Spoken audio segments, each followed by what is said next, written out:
I found a total of 164 named Demon Slayer characters. Some of them are god tier, while others are so weak they can't even walk properly. Today we'll be ranking every Demon Slayer character from weakest to strongest. As we move forward in the ranking, stronger and stronger characters will start to appear. Let's start at the very bottom, the weakest of the weak. I'm talking about the sick, the elderly, the toddlers, and the poor animals who got dragged into this nightmare of a world. Kagaya Ubuyashiki, for all his wisdom and leadership, was bedridden and literally coughing himself toward death. His wife Amane was strong in spirit, but not in battle. Their children, helpless. Tanjiro's younger siblings like Rokuta and Sumire, toddlers. Ruka Rengoku, Koyuki, Akeno Tsugikuni, they were sickly or fragile, not fighters. Even Shinobu's goldfish, Fugu, the Kakushi crows, Kaburamaru the snake, Chachamaru the demon cat, and the swordsmith village's little muscle mice. All useful in their own small ways, but come on, you sneeze too hard near them and they're done. That's the absolute floor of this list. Then we climb up a little to the normal humans. These are your everyday townsfolk, swordsmiths and side characters who exist to show how fragile humanity is against demons.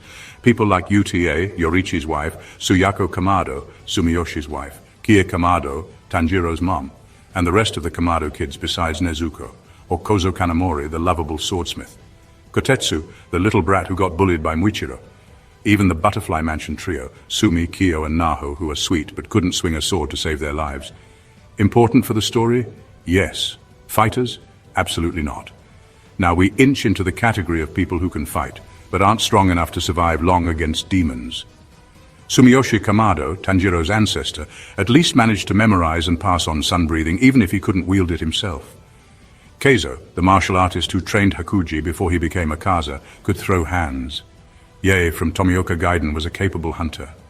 Hotaru Haganezuka, that man tanked hits from Upper Moon 5 just by sheer obsession with blades. Aoi Kanzaki trained with water breathing, and Senjuro Rengoku knew the basics of swordsmanship. These are fighters, but not frontliners. Once we hit the average demon slayers, the Sabitos, the Makumos, the Muratas, that's when you see humans who've been through final selection, but can't hang with the big leagues. Sabito was strong, maybe even stronger than Giyu at one point, but he died to the hand demon, Makumo too. Murata survived longer, but he's basically comedic relief compared to the Hashira. These slayers exist to show the massive gap between past final selection and Hashira. Now demons with blood demon arts are a whole different beast. The hand demon, swamp demon, Yahaba, Susumaru, the spider family, Kyogai the drum demon, even anime-only threats like the slasher. They're all leagues above the fodder demons. You don't get a blood demon art unless Muzan sees some potential in you. They could wipe out groups of slayers easily. Rui, the spider lower moon, deserves a special mention. He was easily as skilled as lower moon 1 or 2, but he chose to play family games instead of rising through the ranks. With his full power consolidated, he might have even rivaled a weaker Hashira. That brings us to the lower moons. Enmu from Mugen Train is the standout, thanks to getting more of Muzan's blood and nearly derailing an entire core mission by himself. Ubume, Rokuro, Hairo, they're all strong, but still fodder compared to the upper moons. The lower moons exist to show just how massive the leap in strength is between strong demon and elite demon. Lady Tamayo is an odd one. She's powerful in her own right, but her talents lean more toward intellect, medicine, and trickery than raw combat. Still, don't underestimate her illusions or her anti-Muzan poison. The retired Hashira, like Shinjuro Rengoku, slot above most demons, because even rusty, they're veterans who once stood on the front lines. They could low-diff lower moons in their prime. Daki, as the false upper moon 6, technically stands above them because she killed multiple Hashira in her past, though she was heavily reliant on Gyutaro. Shinobu Kocho is where scaling gets tricky. She can't decapitate demons, but her poison makes her a deadly wildcard. Nezuko, when transformed, straight-up bodied Daki and even stood against Gyutaro's level of power. Kaigaku, the replacement Upper Moon 6, sits above them thanks to his thunder techniques and Muzan's blood boost. Then you've got real monsters. Tengen Uzui, flashy and skilled, holding his own against Gyutaro even without his full technique. Kane Kocho, who fought an Upper Moon until sunrise. And Gyutaro himself, the true UM6, who had the ranking to prove his strength. From here on, it's killers only. Genya with his demon-eating hacks. Inosuke with his insane adaptability and organ shifting. Gyoko, UM5, who was crafty but still got obliterated by Muichiro. Mitsuri Kanroji, the love Hashira, who went toe-to-toe with Zohakuten.